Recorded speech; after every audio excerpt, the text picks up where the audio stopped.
It is an ancient disease, one originally named after the bizarre taste of sweet urine. Yet, today, it is a modern cardiovascular executioner. The contradiction here is absolutely staggering. For those afflicted by it, a massive 75% of all deaths are caused by coronary artery disease, a disease fundamentally defined by blood sugar ultimately breaking the human heart. Welcome back to Learning with Pratik. If you're new here, I try to increase neuroplasticity by exploring a new topic every day. I do all the reading and researching so you don't have to. Today, we're diving straight into the diabetes paradox. We will trace its roots from a fairly bizarre historical diagnosis, examine the brutal toll it takes on the human body, and finally, unpack a modern medical revolution that is actually turning the tide. Section 1. Sweet versus tasteless urine. Let's look at a historic diagnosis. You see, the word diabetes actually derives from an ancient Greek term meaning to pass through. For centuries, physicians noticed patients with this unquenchable thirst, and to figure out what was wrong, they relied on a rather bizarre diagnostic tool, tasting their urine. And this perfectly illustrates a fundamental distinction in medicine that still confuses people today. If the urine tasted sweet, like honey, they labeled it diabetes mellitus.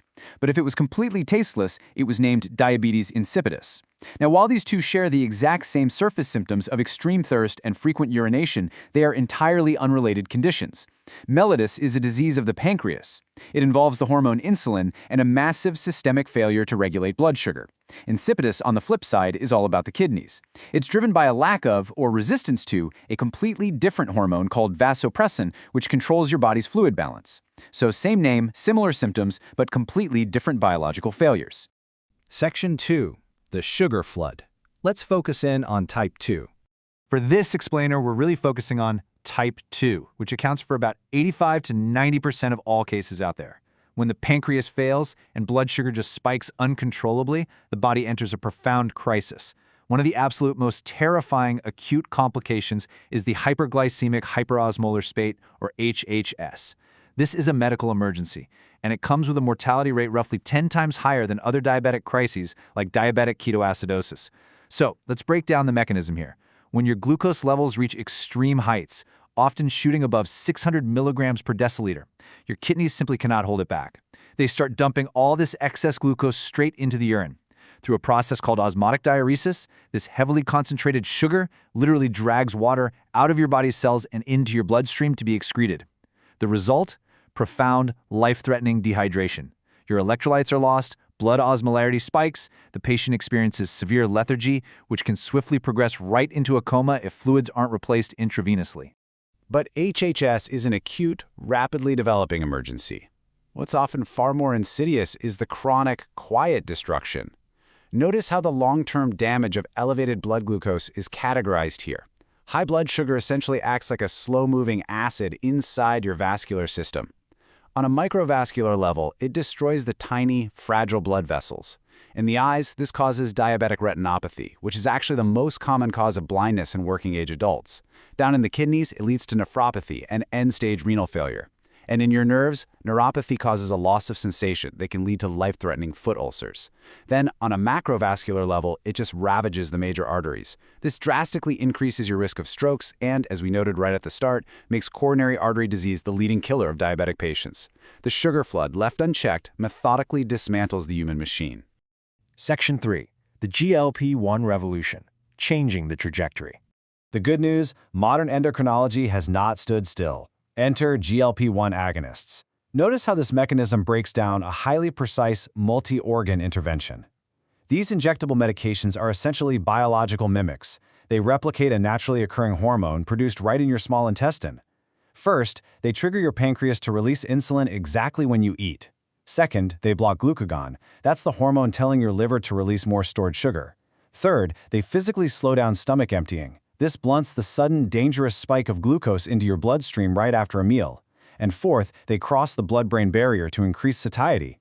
They are aggressively turning down the volume on hunger and appetite. So this four-step mechanism doesn't just manage blood sugar, it drives significant and sometimes massive weight loss. Section 4. Reversing the irreversible. A true paradigm shift. This brings us to what is arguably the most profound paradigm shift in the history of diabetes care. a shift that literally forces us to rewrite the medical textbooks we've relied on for decades. Listen carefully to the weight of this excerpt from recent clinical literature. Type 2 diabetes mellitus is considered a chronic, progressive, and irreversible condition. However, evidence accumulated over the past decades demonstrates that remission of this disease can be achieved. Think about that. For generations, a type 2 diagnosis was an inescapable one-way street. It was a life sentence of managing a progressive, inevitable decline. But the clinical data now proves it just doesn't have to be. Building a biological path to this remission ultimately comes down to targeted nutrition and the aggressive clearing of toxic fat. Through structured interventions like low-energy and very low-energy diets, patients who achieve sustained weight loss, sometimes just 10% of their total body weight, trigger a cascading biological reversal. By losing that weight, you drain what is known as ectopic fat. This is fat stored where it absolutely shouldn't be, specifically inside the liver and the pancreas. Clearing this visceral fat reverses a state called glucolipotoxicity. It quite literally wakes up those dormant beta cells in the pancreas, restoring their ability to naturally secrete insulin again. So we aren't just managing symptoms with these interventions, we are actively reversing the underlying pathology of the disease itself. But there is a very crucial caveat we need to understand here. Remission is not a permanent cure. Clinical healthcare treats this shift toward remission as a dynamic, fluid state.